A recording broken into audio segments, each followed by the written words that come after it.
WF representing Palace, so let's tell you about Palace. Eagle Eye Football here, Crystal Palace 1, Nottingham Forest 1, joined here with Rich. Thoughts on the game? I thought it was a game we should have won. I think we played well. I think, like, as a collective unit, I think just going forward, just a bit frustrating with that final ball was a bit off. I mean, Muniz had plenty of chances to cross it in, lots of them low crosses, couldn't beat the first man. Corners, can't beat the first man. But like I said, all in all, I can't be angry with the performance. Someone who I wish we got on the ball a little bit more today, Adam Wharton. You know what it was? And I think we were frustrated in the first half because Kamada's making clever runs to the left to make sure Mitchell's covered. And then there's a massive gap in the middle of the park where Wharton's standing there with no one around him and we're still just passing it around the back, I think we need to just make sure that we do pass the ball forward a lot better in this upcoming games, because if we end up losing the ball deep, we're going to get punished. So, I don't blame Wharton himself. I just feel like we weren't giving him the ball quick enough. Because when he did get the ball, some of the passes he was doing was setting up so many attacks. So, can't come. I do think that tactically Glasgow changed something a little bit, because we were, as you were saying, we were passing the ball around too much, waiting for something to happen, but there was no real movement off the ball. But then what you saw was Mateta dropping deeper, and he was doing a one-touch pass straight out to Munoz out wide. Do you think that we maybe should have utilised the out ball to Munoz a little bit more because of how much space he had on that right-hand side?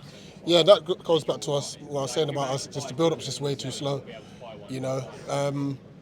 because I think we were trying to set those traps to get the wing-backs into the game, but then when they had the chance to turn and ping it long, they didn't. It's just back to where it came from, which is a disappointment. But we still got into good positions. Like I said, I think Muniz's crossing could have been better.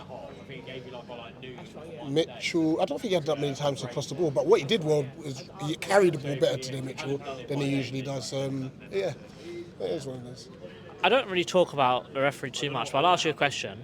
Do you think he was a little bit inconsistent today? Because some points he did really well where he gave the double booking, but in other points you're thinking, well, how didn't you give a booking for that kind of challenge? What was your opinion on his game today?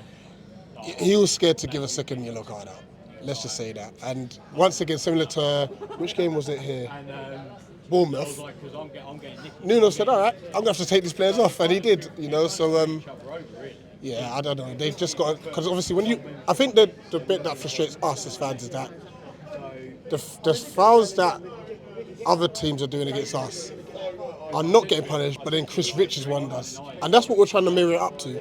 Maybe they've had a word with the referees to say, listen, we've got to stop giving away silly bookings. I don't know. But surely someone from Forest should have got a second yellow, but it is what it is. Who's your man of match? I was on the Nottingham beforehand, and then I realised that Dean Henderson made some crazy saves. So I'm going to go with Dean Henderson. His agility with Mitchell heading the ball back to him was ridiculous. His save from Chris Wood, I think it's so underrated, because Woods did so well to set himself. I don't know who he sat on, it might have been Gay, and Dina still made the save. And funny enough, that was right after Sasha had scored, and then obviously from Milanga's free kick as well. So, but I think the back six in general, they played well. So Dean Henderson. Rich at the Palace. On the Palace.